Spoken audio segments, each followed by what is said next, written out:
ಇವತ್ತು ನಾವು ಒಂದು ಪ್ರಮುಖವಾಗಿರ್ತಕ್ಕಂಥ ಕಾಯ್ದೆ ಗ್ರಾಮೀಣ ಭಾರತದ ನಿರ್ಮಾಣದ ಬಗ್ಗೆ ಏನು ಕಾಯ್ದೆಯನ್ನು ನಾವು ತಂದಿದ್ದೇವೆ ಅಥವಾ ಮೂಲಭೂತವಾಗಿದ್ದಂಥ ಕಾಯ್ದೆಗೆ ತಿದ್ದುಪಡಿಯನ್ನು ತಂದಿದ್ದೇವೆ. ಅದರ ಬಗ್ಗೆ ಇವತ್ತು ನಾವು ಮಾತಾಡಲಿಕ್ಕೆ ನಿಮ್ಮನ್ನೆಲ್ಲ ಕೂಡ ಇವತ್ತು ಆಹ್ವಾನವನ್ನು ಮಾಡಿದ್ದೇವೆ. ಈಗಾಗಲೇ ನಿಮಗೆ ಗೊತ್ತಿದೆ, VBG ರಾಮ್ಜಿ ಅಂತ Viksit Bharat guarantee for Rozgar and Ajeevika mission Gramin ಕಾಯ್ದೆ ಅಂತೇಳಿ. ಈಗ ನಾವೊಂದು ಯೋಜನೆ ಬಗ್ಗೆ ಮಾತ್ರ ಮಾತಾಡ್ತಾ ಇಲ್ಲ. ಇವತ್ತು ಗ್ರಾಮೀಣ ಭಾರತ ಯಾವ ದಿಕ್ಕಿಗೆ ಕಡೆ ಹೋಗಬೇಕು, ಯಾವ ರೀತಿಯಲ್ಲಿ ಅದು ಅಭಿವೃದ್ಧಿ ಆಗಬೇಕು ಅನ್ನುವಂಥದ್ದು ಅದು ಒಂದು ತತ್ವ, ಅದು ಘೋಷಣೆ ಅಲ್ಲ. ಯಾವುದೋ ಒಂದು ಕಾಯ್ದೆಯನ್ನು ತಂದು ಅದನ್ನು ಘೋಷಣೆ ಮಾಡುವಂಥ ಸಂಪ್ರದಾಯ ಮಾನ್ಯ ನರೇಂದ್ರ ಮೋದಿಜಿಯವರ ನೇತೃತ್ವದ ಸರ್ಕಾರಕ್ಕೆ ಎಂದೂ ಕೂಡ ಇಲ್ಲ. ಮೊದಲನೇದಾಗಿ ನಾನು ಹೇಳಲಿಕ್ಕೆ ಬಯಸ್ತೀನಿ, ಹೆಸರುಗಳಿಂದ ಹೋದವರಲ್ಲ, ಹೆಸರುಗಳಿಂದ ಘೋಷಣೆಗಳ ಮೂಲಕ ದೇಶವನ್ನು ಅಭಿವೃದ್ಧಿ ಮಾಡ್ತೀನಿ ಅಂತ ಅವರೆಂದೂ ಕೂಡ ನಂಬಿಲ್ಲ, ನಮ್ಮ ಸರ್ಕಾರ ನಂಬಿಲ್ಲ. ನಾವು ಒಂದು ತತ್ವದ ಅಡಿಯಲ್ಲಿ, ಒಂದು ಬದ್ಧತೆಯ ರೂಪದಲ್ಲಿ ಈ ದೇಶವನ್ನು ಕಟ್ಟುವಂಥ ಕೆಲಸ ಪ್ರಾಮಾಣಿಕವಾಗಿ ನಮ್ಮ ಸರ್ಕಾರ ಮಾಡ್ತಾ ಇದೆ. ಈ ಹಿನ್ನೆಲೆಯಲ್ಲಿ ಇವತ್ತು MG NREGA, Mahatma Gandhi national rural employment guarantee act 2005ರಲ್ಲಿ ತಂದಿದ್ದಾರೆ. ತಂದಿರುವಂಥ ಉದ್ದೇಶ ಸರಿ ಇದೆ. ನಾನು UPA ಮಾಡಿದ್ದು ಈ ಯೋಜನೆ ಸರಿ ಇಲ್ಲ ಅಂತ ನಾನು ಹೇಳಲಿಕ್ಕೆ ಹೋಗಲ್ಲ. ಆದರೆ 20 ವರ್ಷಗಳು ಕಳೆದಿದೆ ಈ ಆ್ಯಕ್ಟ್ ಬಂದು. ಅವತ್ತಿನ ಗ್ರಾಮೀಣ ಭಾರತ ಏನಿದೆ, 2026ರಲ್ಲಿ ಇವತ್ತಿನ ಭಾರತ ಏನು ಅನ್ನೋಂಥದ್ದು ನಮಗಿನ್ನ ನೀವೆಲ್ಲ ಕೂಡ ಇವತ್ತು ನೋಡ್ತಾ ಇದ್ದೀರಿ. ಇವತ್ತಿನ ಯುವಕ ಯುವತಿಯರ ಕನಸೇನು, 2001ರಲ್ಲಿದ್ದಂಥ ಅವಶ್ಯಕತೆಗಳೇನು, 2005ರಲ್ಲಿದ್ದಂಥ ಅವಶ್ಯಕತೆಗಳೇನು, ಇವೆಲ್ಲವೂ ಕೂಡ ನಾವು ಅರ್ಥ ಮಾಡ್ಕೋಬೇಕು. ಗ್ರಾಮಗಳು ಕೂಡ ಯಾವ ರೀತಿ ಹಿಂದೆ ಇತ್ತು, ಈಗ ಯಾವ ರೀತಿ ಬದಲಾಗಿದೆ. ಅದು ಮೂಲಭೂತ ಸೌಕರ್ಯಗಳಿರಲಿ, ಇವತ್ತು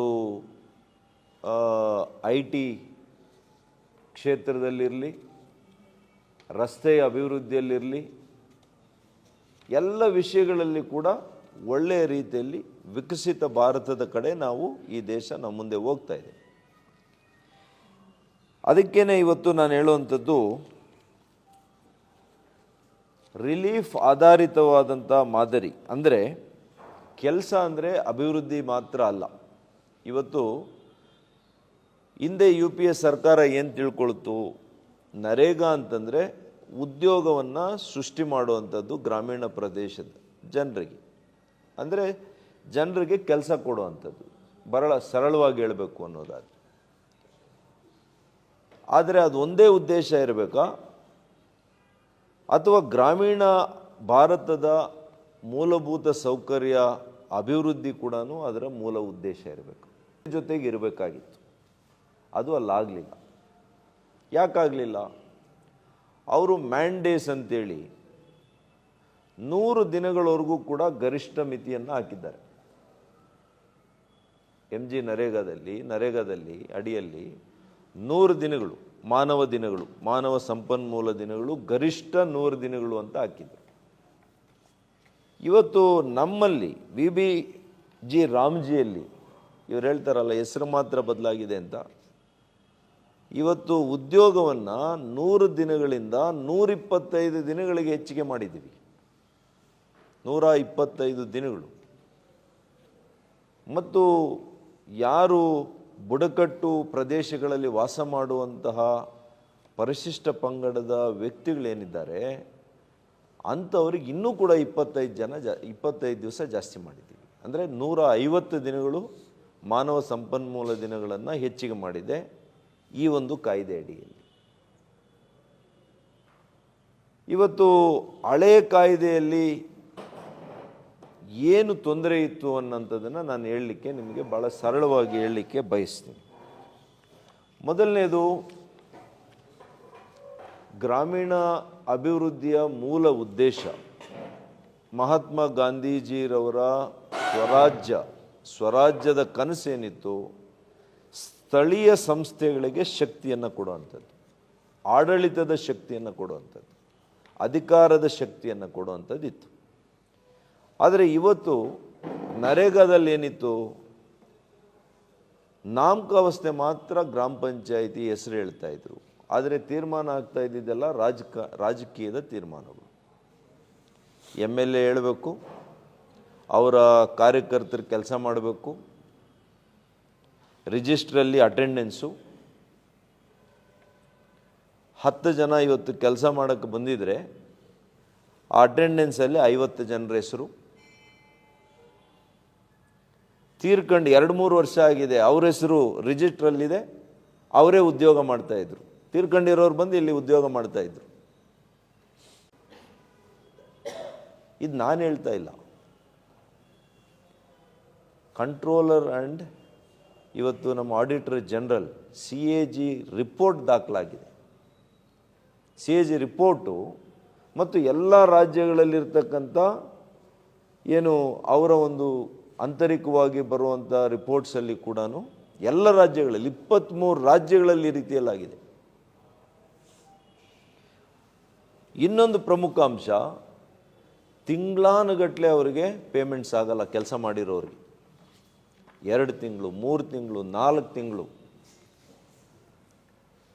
ಮತ್ತು ಗುತ್ತಿಗೆದಾರರಿಗೆ ಗುತ್ತಿಗೆ ಕೊಡುವಂಥ ಕೆಲಸ. ಇದು ಈ ಆ್ಯಕ್ಟ್ ಮೂಲಭೂತವಾಗಿ ಯಾವುದೇ ಕಾರಣಕ್ಕೂ ಕಾಂಟ್ರಾಕ್ಟರ್ ಮಾಡುವಂಥ ಕೆಲಸ ಅಲ್ಲ. ಇದು ಗ್ರಾಮೀಣ ಪ್ರದೇಶದ ಯುವಕರು ಯುವತಿಯರಿಗೆ ಕೆಲಸ ಇಲ್ಲದಿದ್ದಂಥ ಸಂದರ್ಭದಲ್ಲಿ ಅವರ ಹಕ್ಕಾಗಿ ಉದ್ಯೋಗವನ್ನು ಸೃಜನೆ ಮಾಡುವಂಥ ಒಂದು ಕಾಯ್ದೆ ಇದು. ಅದನ್ನು ಮಾಡಿತ್ತು. ಆದರೆ ಇನ್ ದ ಟ್ರೂ ಸೆನ್ಸ್ ಅಲ್ಲೇನಾಯಿತು, ಆ ಕೆಲಸ ಆಗಲಿಲ್ಲ. ಅವ್ರ ಹೆಸರುಗಳಲ್ಲಿ ಮತ್ತಾರೋ ಗುತ್ತಿಗೆದಾರರು ಮಾಡ್ತಾಯಿದ್ರು. ಇದನ್ನು ಕಂಡುಹಿಡೀಲಿಕ್ಕೆ ತಂತ್ರಜ್ಞಾನವನ್ನು ಬಳಸಿದ್ರ ನರೇಗಾದಲ್ಲಿ? ಇಲ್ಲ. ಭ್ರಷ್ಟಾಚಾರದಿಂದ ಕೂಡಿ ಹೋಯಿತು. CAG ರಿಪೋರ್ಟ್ ಹೇಳಿದೆ 50% ಹಣ ದುರುಪಯೋಗ ಆಗಿದೆ ಅಂತ ಹೇಳಿದ್ದಾರೆ. 50%, 40 to 50% of the works corruption has taken place ಅಂತ, ಮಿಸ್ಮ್ಯಾನೇಜ್ಮೆಂಟ್ ಆಫ್ ಫಂಡ್ಸ್. ಹಾಗಾಗಿ ಮಹಾತ್ಮ ಗಾಂಧೀಜಿರವರ ಹೆಸರಿನಲ್ಲಿ ಇಂಥ ಕೆಲಸ ಆಗಬೇಕಾ? ಭ್ರಷ್ಟಾಚಾರ ಆಗಬೇಕಾ? ಸತ್ಯಮೇವ ಜಯತೆ ಅಂತ ಹೇಳಿದವರು. ಈ ದೇಶಕ್ಕೆ ಸ್ವರಾಜ್ಯದ ಕನಸನ್ನು ಕಂಡಂಥವ್ರು. ರಘುಪತಿ ರಾಜವ ರಾಜಾರಾಮ್, ಪತಿತ ಪಾವನ ಸೀತಾರಾಮ್ ಅಂತ ಹೇಳಿದಂಥವ್ರು. ಅವರ ಆತ್ಮದಲ್ಲಿ ಕೂಡ ರಾಮನ ಹೆಸರೇ ಇದೆ. ಇದೇನು ರಾಮ್ ಅಂತ ಹೆಸರಿಟ್ಟಿಲ್ಲ. ಇದರ ಹೆಸರು ರೋಜ್ಗಾರ್ ಅಂಡ್ ಆಜೀವಿಕಾ ಮಿಷನ್. ಅದರ ಅಬ್ರಿವೇಷನ್ RAM ಅಂತ ಬರ್ತದೆ ಅಷ್ಟೇ. ಕಾಂಗ್ರೆಸ್ನವ್ರಿಗೆ ರಾಮರ ಹೆಸರು ಕೇಳಿದನೇ ಭಯ, ಅದೇನೋ ಗೊತ್ತಿಲ್ಲ ನನಗೆ. ಅವರೇನು ಈ ದೇಶದಲ್ಲಿದ್ದಾರಾ, ಹೊರ ದೇಶದಲ್ಲಿದ್ದಾರಾ? ಶ್ರೀರಾಮರ ಬಗ್ಗೆ ಇವ್ರಿಗೆ ಯಾಕೆ ಇಷ್ಟು ಅಸಹನೆ, ಇಷ್ಟು ಕೋಪ, ಇಷ್ಟು ಭಯ? ಆಯ್ತಪ್ಪ, ರಾಮ್ ಅಂತಲೇ ಇಟ್ಕೊಳ್ಳೋಣ. ಅಲ್ಟಿಮೇಟ್ ನಮ್ಮೆಲ್ಲರ ಯಾವುದೇ ರಾಜಕೀಯ ಪಕ್ಷದ ಅಂತಿಮವಾಗಿರ್ತಕ್ಕಂಥ ಗುರಿ ಏನು? ಈ ದೇಶದಲ್ಲಿ ರಾಮರಾಜ್ಯವನ್ನು ಕಟ್ಟಬೇಕು ಅಂತ ತಾನೆ. ರಾಮರಾಜ್ಯದ ಕನಸು ಕಂಡಂಥವರು ಮಹಾತ್ಮ ಗಾಂಧೀಜಿಯವರು. ಅವರ ಆಂತರಿಕವಾಗಿರ್ತಕ್ಕಂಥ ಇಚ್ಛೆಯನ್ನು ಇವತ್ತು ಪೂರೈಸಿರುವಂಥದ್ದು ಮಾನ್ಯ ನರೇಂದ್ರ ಮೋದಿಯವರ ಸರ್ಕಾರ ಇದು. ಹಾಗಾಗಿ ಬಂಧುಗಳೇ, ಇವತ್ತು ಹೆಸರುಗಳ ಬಗ್ಗೆ ನಿಜವಾಗಿಯೂ ಕೂಡ ಮಾನ್ಯ ಪ್ರಧಾನಮಂತ್ರಿಗಳದು ಯಾವುದೇ ರೀತಿಯಲ್ಲಿ ಅವರಿಗೆ ಆ ರೀತಿಯ ಸ್ವಭಾವನೂ ಇಲ್ಲ, ನಾವು ನೋಡ್ತಾ ಇದ್ದೇವೆ. ನಿಮಗೆ ಭಾಳ ಮುಖ್ಯವಾಗಿ ನಾನು ಹೇಳುವಂಥದ್ದು, ಇವರೇ ಇನ್ನೊಂದೇನು ಹೇಳ್ತಾ ಇದ್ದಾರೆ, ನಮ್ಮ ಯೋಜನೆ ಅಡಿಯಲ್ಲಿ ಭಾಳ ನಾವು ನರೇಗಾಗೆ ಭಾಳ ಕಡಿಮೆ ಹಣ ಕೊಟ್ಬಿಟ್ಟಿದ್ದೀವಿ, ನರೇಗಾನ ಸೋಲಿಸುವಂಥ ಪ್ರಯತ್ನ ಮಾಡ್ತಾ ಇದ್ದಾರೆ, ಇವೆಲ್ಲ ಹೇಳಿದ್ದಾರೆ. ಅದಕ್ಕೆ ನಿಮ್ಗೆ ಹೇಳುವಂಥದ್ದು, UPA ಕಾಂಗ್ರೆಸ್ ಸರ್ಕಾರ ಅವರದೇ ತಂದಂಥ ಯೋಜನೆಯಲ್ಲಿ ಅವರು ಎಷ್ಟು ಸೃಜನೆ ಮಾಡಿದರು, 1660 ಕೋಟಿ ಮಾನವ ದಿನಗಳನ್ನು ಅವರು ಸೃಜನೆ ಮಾಡಿದರು. ನಮ್ಮ ಕಾಲದಲ್ಲಿ 10 ವರ್ಷದಲ್ಲಿ ನಾವೆಷ್ಟು ಮಾಡಿದ್ದೀವಿ, 3210 ಕೋಟಿ ಮಾನವ ದಿನಗಳನ್ನು ಸೃಜನೆ ಮಾಡಿದ್ದೀವಿ. ಅಂದರೆ ಎಷ್ಟಾಯಿತು, ಡಬಲ್ ಆಗಲಿಲ್ವಾ? ಮತ್ತು ಅವರೆಷ್ಟು ಹಣ ಅಲೋಕೇಶನ್ ಮಾಡಿದ್ರು, ಇದಕ್ಕೆ ಹಣ ಎಷ್ಟು ಕೊಟ್ಟಿದ್ರು? 2,13,220 ಕೋಟಿ ರೂಪಾಯಿಗಳನ್ನು ಅವರು ಬಿಡುಗಡೆ ಮಾಡಿದ್ರು. ಅದರಲ್ಲಿ 50% ಭ್ರಷ್ಟಾಚಾರ ಕೊಟ್ಟೋಗಿದೆ. ಆದರೆ ನಮ್ಮ ಕಾಲದಲ್ಲಿ ಎಷ್ಟು ಕೊಟ್ಟಿದ್ದೀವಿ, 4 ಪಟ್ಟು ಹೆಚ್ಚು ಕೊಟ್ಟಿದ್ದೀವಿ. 8,53,810 ಕೋಟಿ ರೂಪಾಯಿಗಳನ್ನು NDA ಸರ್ಕಾರ, ಮಾನ್ಯ ಮೋದಿಜಿಯವರ ಸರ್ಕಾರ ಕೊಟ್ಟಿದೆ. ಅವರು ಎಷ್ಟು ಕೆಲಸ ಮಾಡಿದ್ದಾರೆ? ಕಾಂಗ್ರೆಸ್ ಸರ್ಕಾರದಲ್ಲಿ 153 ಲಕ್ಷ ಕೆಲಸಗಳನ್ನು ಅವರು ಕೈಗೆತ್ಕೊಂಡಿದ್ರು. ಒಟ್ಟು number of works 153 lac works. ನಮ್ಮ BJP ಸರ್ಕಾರದಲ್ಲಿ 862 ಲಕ್ಷ ಕೆಲಸಗಳನ್ನು, ಕಾಮಗಾರಿಕೆಗಳನ್ನು ಮುಗಿಸಿದ್ದೀವಿ. It's completed. ಅಂದರೆ ಎಷ್ಟು ಪಟ್ಟಾಯಿತು? 4 ಪಟ್ಟಿಗಿನ್ನ ಹೆಚ್ಚಾಯಿತು. ಯಾರು ಕಡಿಮೆ ಮಾಡಿದ್ದಾರೆ? ಈ ಯೋಜನೆಗೆ ಯಾರು ಅನ್ಯಾಯ ಮಾಡಿದ್ದಾರೆ, ಯಾರು ನ್ಯಾಯ ಮಾಡಿದ್ದಾರೆ? ಇದನ್ನು ನೀವು ತೀರ್ಮಾನ ಮಾಡಬೇಕು. ಮತ್ತು ಯಾವ ರೀತಿ ಮಿಸ್ಮ್ಯಾನೇಜ್ ಆಗ್ತಾಯಿತ್ತು, ನಾನು ಹೇಳಿದೆ ಭಾಳ ಭ್ರಷ್ಟಾಚಾರ ಆಗ್ತಾಯಿತ್ತು, ಅಟೆಂಡೆನ್ಸಲ್ಲಿ ತಪ್ಪು ಮಾಡ್ತಾಯಿದ್ರು. ಯಾಕೆ ಈ ರೀತಿ ಆಗ್ತಾಯಿತ್ತು ಅಂದರೆ, ತಂತ್ರಜ್ಞಾನವನ್ನು ಬಳಸಲಿಲ್ಲ. ಉದಾಹರಣೆಗೆ ನಾನು ಕೂಡ MLA ಆಗಿ ಬಂದಿರೋದ್ರಿಂದ ಗ್ರಾಮೀಣ ಪ್ರದೇಶದಲ್ಲಿ ಯಾವ ರೀತಿ ನರೇಗಾ ಕೆಲಸಗಳಾಗ್ತಾ ಇತ್ತು ನನಗೆ ಗೊತ್ತಿದೆ. ಒಂದು ಪಂಚಾಯಿತಿಯಲ್ಲಿ ಒಂದು ಕಾಲುವೆ ಕೆಲಸ ಪ್ರಾರಂಭ ಮಾಡ್ತಾರೆ. ಈ ವರ್ಷ ತಗೊಂಡಿದ್ದಂಥವರು ಅರ್ಧಂಬರ್ಧ ಮಾಡಿ ಪೂರ್ತಿ ಅದಕ್ಕೆ ಹಣ ತಗೊಂಡು ಮತ್ತೆ ಮುಂದಿನ ವರ್ಷ ಅದನ್ನು ಆ್ಯಕ್ಷನ್ ಪ್ಲ್ಯಾನ್ಗೆ ಸೇರಿಸ್ತಾರೆ. ಅದೇ ವರ್ಕ್ನೇ. ಅದನ್ನು ಮಾನಿಟ್ರ್ ಮಾಡೋರು ಯಾರು ಇಲ್ಲ. ಯಾಕೆಂದರೆ ಇಡೀ ಆಡಳಿತದ ವ್ಯವಸ್ಥೆಗೆ ಕೇವಲ 6% ಇಟ್ಟಿದ್ರು ಇಂದಿನ ನರೇಗಾದಲ್ಲಿ. ಅಲ್ಲಿ ನೋಡ್ಕೊಳಕ್ಕೆ ಒಬ್ಬ ಇಂಜಿನಿಯರ್ ಹೋಗಲಿಕ್ಕೆ ಇಡೀ ಆಡಳಿತದ ವ್ಯವಸ್ಥೆಗೆ ನರೇಗಾದಲ್ಲಿ ಇಟ್ಟಿದ್ದು ಬರೀ 6% ಹಣ ಮಾತ್ರ ಒಟ್ಟಾರೆ ಅಲೋಕೇಶನ್ ಆಫ್ ಫಂಡ್ಸಲ್ಲಿ. ಅದಕ್ಕೋಸ್ಕರ ಇವತ್ತು ಒಂಬುಡ್ಸ್ಮ್ಯಾನ್ ಮಾಡ್ತಾಯಿದ್ದೀವಿ. ಒಂಬುಡ್ಸ್ಮ್ಯಾನ್ ಮತ್ತು technology, Jio tagged assets, geo tag ಮಾಡಿ ಸ್ಯಾಟಲೈಟ್ ಪಿಕ್ಚರ್ಸನ್ನು ತೆಗೆದುಕೊಂಡು ಮತ್ತು ಆಧಾರ್ ಲಿಂಕ್ ಮಾಡಿ ಪಾರದರ್ಶಕತೆಯನ್ನು ಹೆಚ್ಚು ಮಾಡ್ತಾಯಿದ್ದೀವಿ. ಪಾರದರ್ಶಕತೆ ಇರಬೇಕಾ ಬೇಡವಾ? ಎಕ್ಸ್ಚೆಕ್ಕರ್ ಹಣ, ಜನಸಾಮಾನ್ಯರ ಹಣಕ್ಕೆ ಅಕೌಂಟಬಿಲಿಟಿ ಇರಬೇಕಾ ಬೇಡವಾ? ಇದನ್ನು ಮಾಡ್ತಾ ಇದೆ ಸರ್ಕಾರ. ಇದರಲ್ಲಿ ಏನಾದ್ರು ತಪ್ಪಿದೆಯಾ? ಅದೇ ರೀತಿ ಇಂಡಿವಿಜುವಲ್ ಅಸೆಟ್ಸ್ ಅವ್ರು ಎಷ್ಟು ಮಾಡಿದರು ಅಂದರೆ ಕೇವಲ 17% ಇಂಡಿವಿಜುವಲ್ ಅಸೆಟ್ಸ್ ನಿರ್ಮಾಣ ಆಯಿತು. ಅಂದರೆ ದನದ ಕೊಟ್ಟಿಗೆ ಇರ್ಬೋದು, ಕುರಿ ಕೊಟ್ಟಿಗೆ ಇರ್ಬೋದು, ಅಥವಾ ರೇಷ್ಮೆ ಮನೆಗಳಿರ್ಬೋದು. ಈ ರೀತಿಯಲ್ಲಿ ಸ್ವಂತವಾಗಿ ಇಂಗು ಗುಂಡಿಗಳು ನಿರ್ಮಾಣ ಮಾಡುವಂಥದ್ದು ಇರ್ಬೋದು. ಇವೆಲ್ಲ ಕೂಡ ವೈಯಕ್ತಿಕವಾಗಿ ಅವರ ಆಸ್ತಿಯನ್ನು ಸೃಜನೆ ಮಾಡುವಂಥದ್ದು. ಅದರಲ್ಲಿ ಕೂಡ ಕೇವಲ 17% ಮಾಡೋರು. 17%. ನಮ್ಮ ಕಾಲದಲ್ಲಿ ಎಷ್ಟಾಗಿದೆ? 62.95% ಆಗಿದೆ. ಇದು ಒಂದೊಂದು ಮಾಹಿತಿ ಕೂಡ ನಿಮಗೆ ಕೊಡ್ತೀನಿ. ಇದನ್ನೆಲ್ಲ ಕೂಡ ನೀವು ಅಧ್ಯಯನ ಮಾಡಬೇಕು. ಯಾಕೆಂದರೆ ಅಂತಿಮವಾಗಿ ಇವರು ಹೆಸರಿಂದ ಇದ್ದಾರೆ. ಮಾನ್ಯ ಪ್ರಧಾನಮಂತ್ರಿಗಳು ಇದುವರೆಗೂ 11 ವರ್ಷ, ಮುಖ್ಯಮಂತ್ರಿಗಳಾಗಿ 13 ವರ್ಷ, 13 ವರ್ಷ, 24-25 ವರ್ಷ ಮುಖ್ಯಮಂತ್ರಿಗಳಾಗಿ ಪ್ರಧಾನಮಂತ್ರಿಗಳಾಗಿ ನಿಮಗೆ ಗೊತ್ತಿರಲಿ, ದೇಶದಲ್ಲಾಗಲಿ ಗುಜರಾತ್ನಲ್ಲಾಗಲಿ ಅವರ ಹೆಸರನ್ನ ಒಂದು ಕಡೆ ಕೂಡ ಇನ್ನೂ ಕೂಡ ಇಟ್ಟಿಲ್ಲ. ಅವರು ಒಂದು ಕಡೆ ಕೂಡ ಇಟ್ಟಿಲ್ಲ ನರೇಂದ್ರ ಮೋದಿ ಅವರ ಹೆಸರು. ಎಲ್ಲಾದರೂ ನೋಡಿದ್ದೀರಾ? ನೋಡ್ರಿ, ಅವ್ರ ಪ್ರಧಾನಮಂತ್ರಿಗಳ ಕಚೇರಿಗೆ ಹೊಸ ಹೆಸರೇನು ಇಟ್ಟಿದ್ದಾರೆ ಗೊತ್ತಾ? ಸೇವಾ ತೀರ್ಥ ಅಂತ ಇಟ್ಟಿದ್ದಾರೆ. ಸೇವಾ ತೀರ್ಥ. ರಾಜಭವನಗಳು ಅಂತ ಇಟ್ಟಿದ್ರು. ನಮ್ಮ ರಾಜ್ಯಪಾಲರು ಇರೋದಕ್ಕೆ ರಾಜಭವನಗಳು. ರಾಜಭವನ ಅಲ್ಲಪ್ಪ, ಇದು ಲೋಕ್ ಭವನ್ ಅಂತ ಇಟ್ಟಿದ್ದಾರೆ. ಈಗ ಲೋಕ್ ಭವನ್. ಅವಾಗೆಲ್ಲ ರಾಜ್ಪಥ್ ಅಂತಿತ್ತು ಡೆಲ್ಲಿಯಲ್ಲಿ, ಅದನ್ನು ಇವಾಗ ಕರ್ತವ್ಯದ ಪಥ ಅಂತ ಇಟ್ಟಿದ್ದಾರೆ. ರೇಸ್ ಕೋರ್ಸ್ ರೋಡ್, ಪ್ರಧಾನಮಂತ್ರಿಗಳಿರುವಂಥ ಮನೆ, ಅದನ್ನು ಲೋಕ ಕಲ್ಯಾಣ್ ಮಾರ್ಗ್ ಅಂತ ಇಟ್ಟಿದ್ದಾರೆ. ಇದನ್ನು ಯಾಕೆ ಹೇಳ್ತಾ ಇದ್ದೀನಿ ಅಂತಂದರೆ, ಇತಿಹಾಸ ಯಾರೂ ಕೂಡ ಮರೆಮಾಚಲಿಕ್ಕಾಗಲ್ಲ.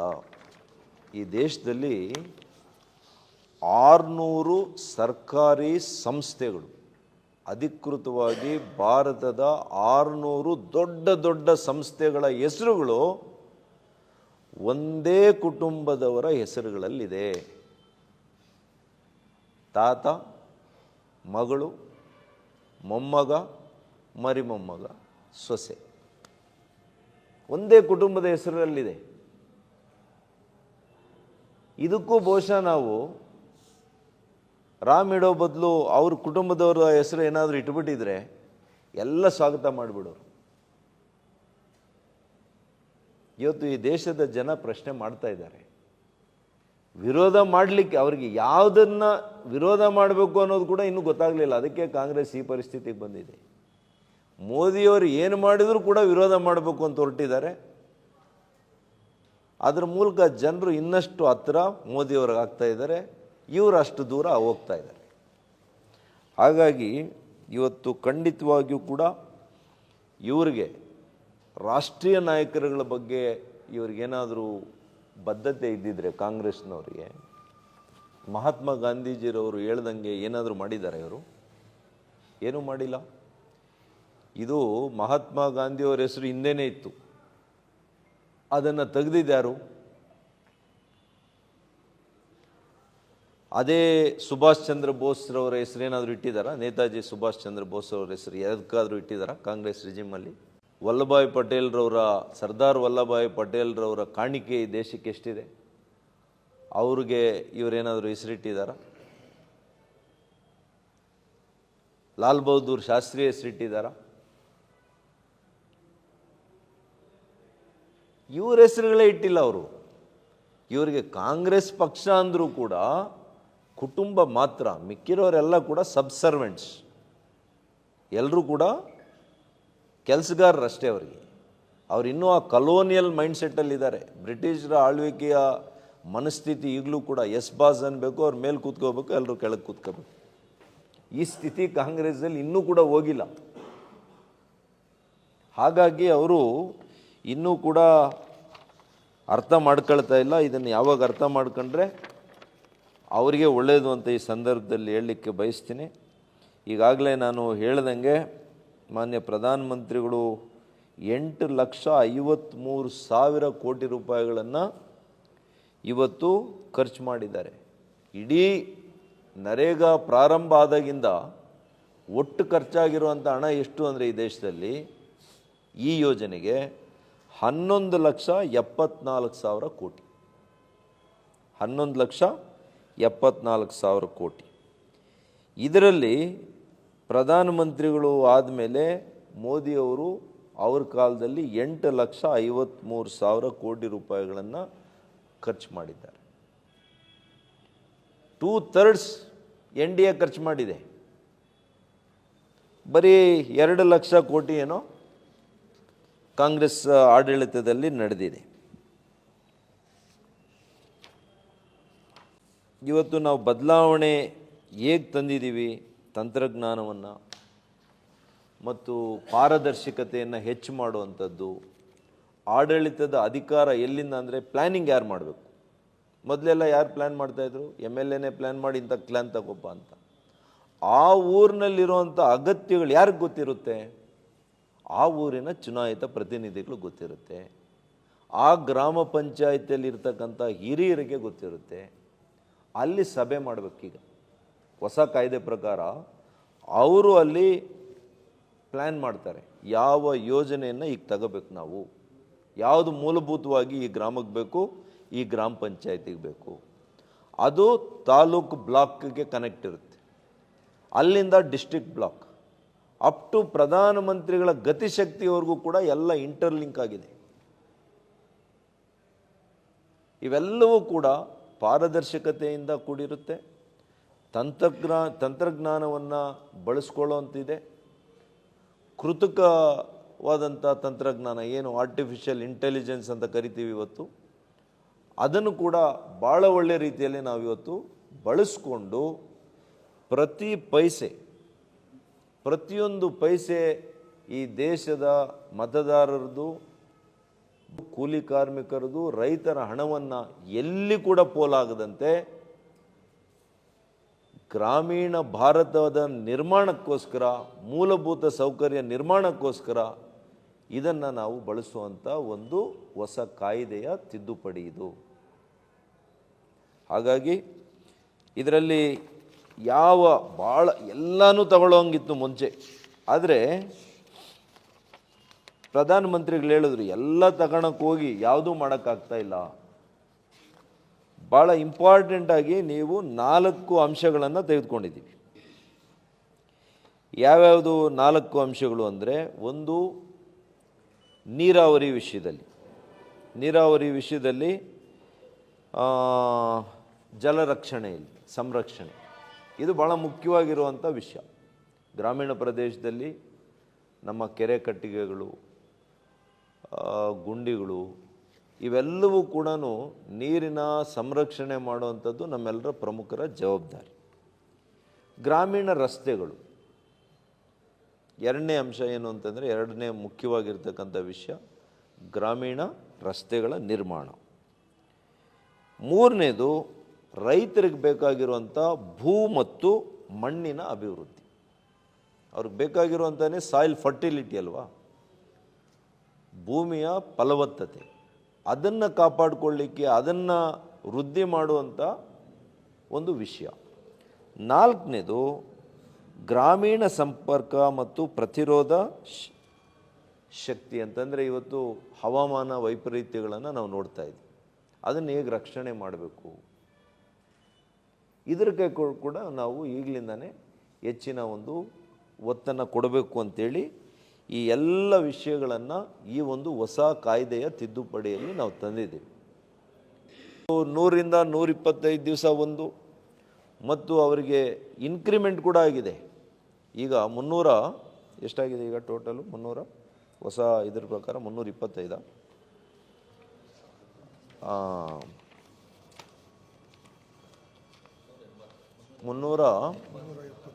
370 ರೂಪಾಯಿ ಆಗಿದೆ ಈಗ.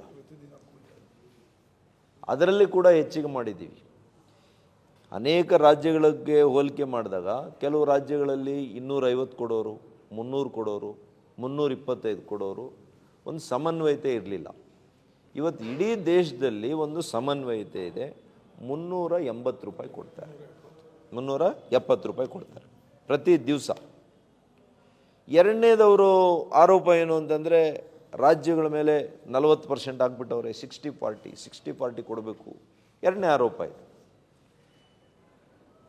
ಅನೇಕ ಕೇಂದ್ರ ಯೋಜನೆಗಳಲ್ಲಿ ನಮ್ಮದು ಒಕ್ಕೂಟ ವ್ಯವಸ್ಥೆ, it is A federal structure. Collection of taxes ಆದಮೇಲೆ ಡೆವಲ್ಯೂಷನ್ ಆಫ್ ಫಂಡ್ಸ್ ಇದೆ. ಯಾವುದೇ ಒಂದು ನ್ಯಾಷನಲ್ ಪ್ರೋಗ್ರಾಮ್ಸ್ಗೆ ಕೇಂದ್ರ ಮತ್ತು ಸರ್ಕಾರ, ರಾಜ್ಯ ಸರ್ಕಾರ ಕೆಲವು ಕಾರ್ಯಕ್ರಮಗಳು, ಇವತ್ತು ನಮ್ಮ NHM ಇದೆ, national health mission. National health ಮಿಷನಲ್ಲೂ ಇದೇ ಥರನೇ 60-40 ಇದೆ. ಇನ್ಫ್ಯಾಕ್ಟ್ ಇದರಲ್ಲಿ ಕೂಡ ಜನರಿಗೆ ದಿಕ್ತಪ್ಪಿಸುವಂಥ ಕೆಲಸ ಕಾಂಗ್ರೆಸ್ ಮಾಡೋಕ್ಕೆ ಪ್ರಯತ್ನ ಮಾಡ್ತಾ ಇದೆ.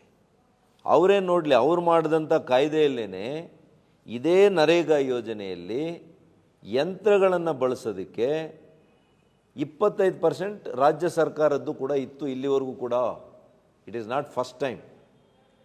ಯಂತ್ರಗಳನ್ನು ಬಳಸಿ ಕಾಮಗಾರಿಕೆಗಳು ಏನೇನು ತಗೊಂಡಿದ್ದಾರೆ ಅದಕ್ಕೆ 25% ರಾಜ್ಯ ಸರ್ಕಾರನೇ ಅವಾಗಲೂ ಕೂಡ ಭರಿಸ್ತಾ ಇತ್ತು. ಜವಾಬ್ದಾರಿ ತಗೋಬೇಕಲ್ಲ. ರಾಜ್ಯ ಸರ್ಕಾರಗಳು ಕೂಡ ಗ್ರಾಮೀಣ ಅಭಿವೃದ್ಧಿಯಲ್ಲಿ ಪಾಲಿದೆಯಾ ಇಲ್ವಾ ಅವರಿಗೆ?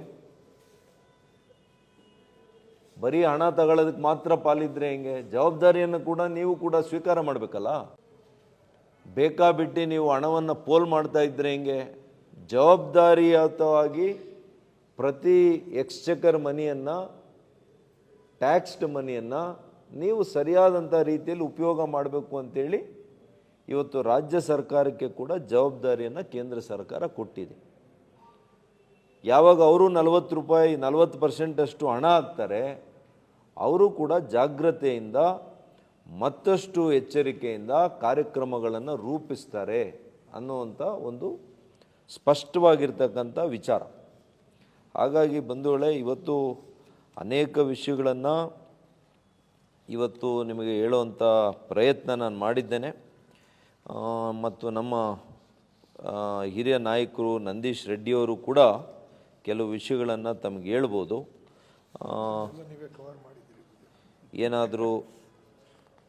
ಏನಾದರೂ ನಾನು ಬಿಟ್ಟಿದ್ರೆ ವಿಷಯಗಳನ್ನು ಅವರು ಕೂಡ ಹೇಳ್ತೀನಿ.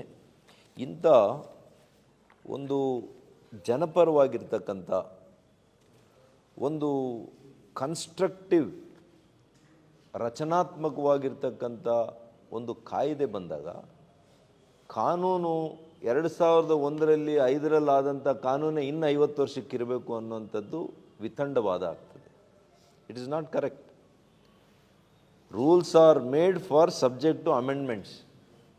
ಯಾವಾಗಲೂ ಕೂಡ ಆಯಾ ಕಾಲಘಟ್ಟಕ್ಕೆ ಏನೇನು ತಿದ್ದುಪಡಿ ತರಬೇಕು ಆ ಕಾಲಘಟ್ಟದ ಅಗತ್ಯಗಳ ಬಗ್ಗೆ ಹೋಗುತ್ತೆ. ಅಗತ್ಯಗಳ ಮೂಲಕ ಅದನ್ನು ನಾವು ಮಾಡಲೇಬೇಕಾಗ್ತದೆ. ಅದು ನಿಯಮ, ಜಗದ ನಿಯಮ. ಅದನ್ನೇ ಇವತ್ತು ಮಾನ್ಯ ಪ್ರಧಾನಮಂತ್ರಿಗಳು ಮಾಡ್ತಾ ಇದ್ದಾರೆ. ಇದರ ಮೂಲಕ ವಿಕಸಿತ ಭಾರತ 2047 ಅದರ ಕಡೆ ಹೋಗ್ತಾ ಇದೆ ಭಾರತ. ನಿನ್ನೆ ನೋಡ್ತಾ ಇಲ್ಲ ಅವರು, 2005 ನೋಡ್ತಾ ಇಲ್ಲ. 2047ಕ್ಕೆ ಭಾರತ ಹೇಗಿರಬೇಕು ಅನ್ನುವಂಥ ಸ್ಪಷ್ಟ ಕನಸನ್ನು, ಬದ್ಧತೆಯನ್ನು ಇಟ್ಕೊಂಡು ರೂಪಿಸಿರುವಂಥ ಒಂದು ತಿದ್ದುಪಡಿ ಅಂತ ಹೇಳಲಿಕ್ಕೆ ಬಯಸ್ತೇನೆ. ಹಾಗಾಗಿ ಇದಕ್ಕೆ ಈಗಲಾದರೂ ನಾನು ಕಾಂಗ್ರೆಸ್ನವ್ರಿಗೆ ಇಷ್ಟೇ ಹೇಳ್ತೇನೆ, ಇದರಲ್ಲಿರ್ತಕ್ಕಂಥ ಒಳ್ಳೆಯ ಯೋಜನೆಗಳು, ಒಳ್ಳೆಯ ಒಂದು ಅಂಶಗಳನ್ನು ನೀವು ಅರ್ಥ ಮಾಡಿಕೊಂಡು ಇದಕ್ಕೆ ಬೆಂಬಲ ವ್ಯಕ್ತಪಡಿಸಬೇಕು. ಬಿಟ್ಟರೆ ನೀವು ಜನರ ಮುಂದೆ ಹೋಗಿ ಇದನ್ನು ಕೂಡ ರಾಜಕಾರಣದ ವಿಷಯ ಅಂತ ಮಾಡಲಿಕ್ಕೆ ಹೋದರೆ, ನೀವು SIR ಮಾಡಿ ಬಿಹಾರ್ನಲ್ಲಿ ಯಾವ ರೀತಿ ನಗಪಾಟ್ಲಿಗೆ ಗುರಿಯಾಗಿದ್ದೀರಿ, ಇದು ನಿಮ್ಮ ಸೋಲುಗಳು ಮುಂದುವರಿಯುತ್ತೆ. ನಿಮ್ಮ ಸೋಲು ಮುಂದುವರಿಯುತ್ತೆ. ನೀವು ಜನರಿಗೆ ಮತ್ತಷ್ಟು ದೂರ ಆಗಲಿಕ್ಕೆ ಹೊರಟಿದ್ದೀರಿ. ಕರ್ನಾಟಕದಲ್ಲಿ ರಾಜ್ಯ ಸರ್ಕಾರ ಇದನ್ನೇನೋ ಒಂದು ದೊಡ್ಡ ಯುದ್ಧದ ರೀತಿಯಲ್ಲಿ ಮಾಡ್ತಾ ಇದ್ದಾರೆ. ಮಾಡಲಿ. ಇವರು ಮಹಾತ್ಮ ಗಾಂಧಿರವರಿಗೆ, ಇವತ್ತು ಡಾಕ್ಟರ್ ಬಾಬಾ ಸಾಹೇಬ್ ಅಂಬೇಡ್ಕರ್ ಅವರಿಗೆ ಇವರು ಯಾವ ರೀತಿಯಲ್ಲಿ ಅಪಮಾನಗಳನ್ನು ಮಾಡಿದ್ದಾರೆ, ಇದನ್ನು ಕೂಡ ಅವರು ಸ್ವಲ್ಪ ವಿಚಾರ ಮಾಡಲಿ ಕಾಂಗ್ರೆಸ್ನವರು. ಸುಮ್ಮನೆ ರಾಜಕೀಯದ ಲಾಭಕ್ಕೆ ಅವರ ಹೆಸರುಗಳನ್ನ ಬಳಸ್ಕೊಂತಾರೆ. ಆದರೆ NDA ಸರ್ಕಾರ, BJP ಸರ್ಕಾರ ನಮಗೆ ಅಂಥ ರಾಷ್ಟ್ರೀಯ ನಾಯಕರುಗಳ ಬಗ್ಗೆ ಅಪಾರವಾದಂಥ ಗೌರವ ಇದೆ, ಅಪಾರವಾಗಿರ್ತಕ್ಕಂಥ ವಿಶ್ವಾಸ ಇದೆ. ಅವರನ್ನು, ಅವರ ಆದರ್ಶಗಳನ್ನು, ಅವರ ತತ್ವಗಳನ್ನು ಪಾಲಿಸುವಂಥ ಸರ್ಕಾರ ನಮ್ಮ ಸರ್ಕಾರ ಆಗಿದೆ.